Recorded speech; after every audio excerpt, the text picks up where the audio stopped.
ರೈತರಿಗೆ ನಾವು ತಿಳಿಸ್ಬೇಕಂದ್ರೆ ಮೇಕೆಗಳಲ್ಲಿ ಮೇವಿನ ನಿರ್ವಹಣೆ ಒಂದು ದೊಡ್ಡ ಸವಾಲಾಗಿದೆ. ಯಾಕಂದ್ರೆ ನಾವು ಕೂಡು ಮನೆ ಸಾಕಾಣಿಕೆ ಇಲ್ಲಿ ಮೇವಿನ ದೊಡ್ಡ ಸವಾಲಾಗಿರೋದ್ರಿಂದ ನಾವು ಮುಂಜಾನೆ ಏನ್ ಮಾಡ್ತೀವಿ, ಕಾಳು ಕೊಡ್ತೀವಿ. ಒಂದು ಒಳ್ಳೆ ಉತ್ಕೃಷ್ಟವಾದ ಪೀಡು ನೋಡಿ, ಈ ತರಹದ ನಾವೆಲ್ಲ ಮಿಕ್ಸ್ ಕಾಳು ಕೊಡ್ತೀವಿ.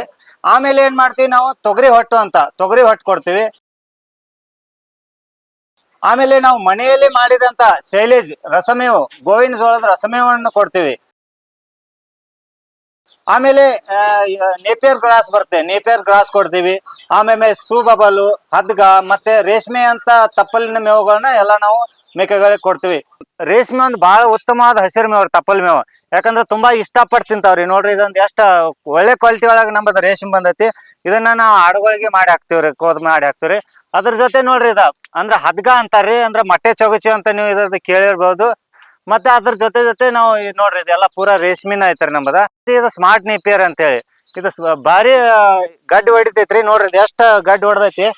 ಇದು ಆಡುಗಳಿಗೆ ದನಗಳಿಗೆ ಆಗ್ಲಿ ಬಹಳ ಒಳ್ಳೆ ಮೇವ್ರಿ. ಇದ್ರ ಜೊತೆನೆ ನಾವ್ ಏನ್ ಮಾಡಿದೀವ್ರಿ, ಇದ್ರೊಳಗ ಸೂಬಬಲಿ ಗಿಡಗಳು ಹಾಕೊಂಡಿದೀವ್ರಿ. ಆಡಿಗೆ ಸೂಬಬಲಿ ಎಷ್ಟು ಇಷ್ಟ ಅಂತ ನಿಮಗ್ ರೈತರಿದ್ದವ್ರಿಗೆ ಎಲ್ಲರಿಗೂ ಗೊತ್ತೈತಿ. ಭಾರಿ ಒಳ್ಳೆ ಮೇವು ಐತ್ರಿ, ನಾವೆಲ್ಲ ಹಚ್ಕೊಂಡಿದೀವ್ರಿ. ಹಸಿರು ಮೇವು ಆಡಿಗೆ ಒಂದು ಉತ್ತಮವಾದ ಆಹಾರ ರೀ.